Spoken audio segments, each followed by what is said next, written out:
श्री राम। एकादश सर्ग।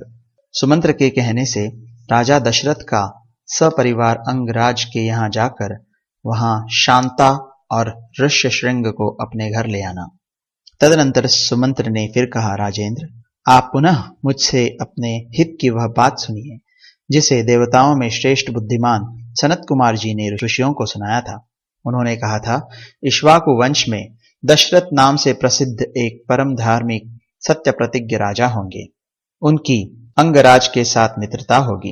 अंगराज के एक परम सौभाग्यशालिनी कन्या होगी जिसका नाम होगा शांता। अंग देश के राजकुमार का नाम होगा रोमपाद। महायशस्वी राजा दशरथ उनके पास जाएंगे और कहेंगे, धर्मात्मन, मैं संतानहीन हूं। यदि आप आज्ञा दें तो शांता के पति ऋष्यशृंग मुनि चलकर मेरा यज्ञ कर दें। इससे मुझे पुत्र की प्राप्ति होगी और मेरे वंश की रक्षा हो जाएगी। राजा की यह बात सुनकर मन ही मन उस पर विचार करके मनस्वी राजा रोमपाद शांता के पुत्रवान पति को उनके साथ भेज देंगे। ब्राह्मण ऋष्यशृंग को पाकर राजा दशरथ की सारी चिंता दूर हो जाएगी और वे प्रसन्न चित्त होकर उस यज्ञ का अनुष्ठान करेंगे। यश की इच्छा रखने वाले धर्मज्ञ राजा दशरथ हाथ जोड़कर द्विज श्रेष्ठ ऋष्यशृंग का यज्ञ पुत्र और स्वर्ग के लिए वरण करेंगे तथा वे प्रजापालक नरेश उन श्रेष्ठ ब्रह्मर्षि से अपनी अभीष्ट वस्तु प्राप्त कर लेंगे। राजा के 4 पुत्र होंगे जो अप्रमेय, पराक्रमी, वंश की मर्यादा बढ़ाने वाले और सर्वत्र विख्यात होंगे।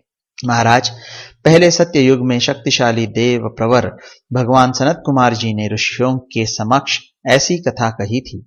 पुरुष सिंह महाराज, इसलिए आप स्वयं ही सेना और सवारियों के साथ अंग देश में जाकर मुनि कुमार ऋष्यशृंग को सत्कार पूर्वक यहाँ ले आइए। सुमंत्र का वचन सुनकर राजा दशरथ को बड़ा हर्ष हुआ।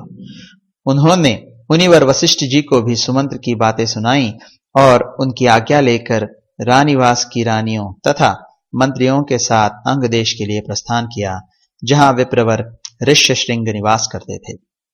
मार्ग में अनेकानेक वनों और नदियों को पार करके वे धीरे धीरे उस देश में जा पहुंचे जहां मुनिवर ऋष्यशृंग विराजमान थे।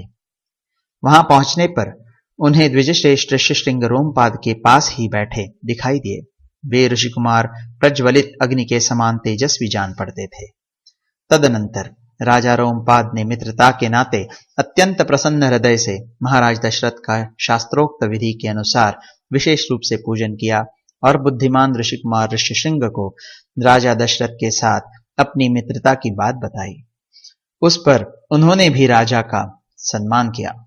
इस प्रकार भली भांति आदर सत्कार पाकर नरश्रेष्ठ राजा दशरथ रोमपाद के साथ वहां 7-8 दिनों तक रहे। इसके बाद वे अंगराज से बोले, प्रजापालक नरेश, तुम्हारी पुत्री शांता अपने पति के साथ मेरे नगर में पदार्पण करें, क्योंकि वहां एक महान आवश्यक कार्य उपस्थित हुआ है। राजा रोमपाद ने बहुत अच्छा कहकर उन बुद्धिमान महर्षि का जाना स्वीकार कर लिया और ऋष्यशृंग से कहा, विप्रवर, आप शांता के साथ महाराज दशरथ के यहाँ जाइए। राजा की आज्ञा पाकर उन ऋषिपुत्र ने तथास्तु कहकर राजा दशरथ को अपने चलने की स्वीकृति दे दी। राजा रोमपाद की अनुमति ले ऋष्यशृंग ने पत्नी के साथ वहां से प्रस्थान किया। उस समय शक्तिशाली राजा रोमपाद और दशरथ ने एक दूसरे को हाथ जोड़कर स्नेहपूर्वक छाती से लगाया तथा अभिनंदन किया। फिर मित्र से विदा ले रघुकुल नंदन दशरथ वहां से प्रस्थित हुए।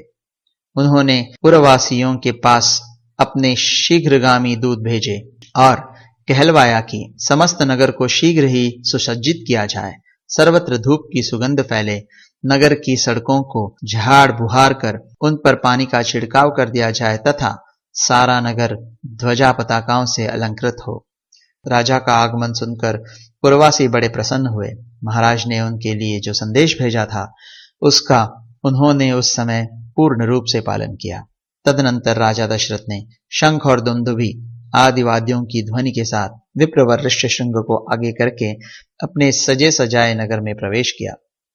उन द्विज कुमार का दर्शन करके सभी नगरवासी बहुत प्रसन्न हुए। उन्होंने इंद्र के समान पराक्रमी नरेंद्र दशरथ के साथ पुरी में प्रवेश करते हुए ऋष्यशृंग का उसी प्रकार सत्कार किया जैसे देवताओं ने स्वर्ग में सहस्त्राक्ष इंद्र के साथ प्रवेश करते हुए कश्यप नंदन वामन जी का समादर किया था। ऋषि को अंतःपुर में ले जाकर राजा ने शास्त्र विधि के अनुसार उनका पूजन किया और उनके निकट आ जाने से अपने को कृतकृत्य माना।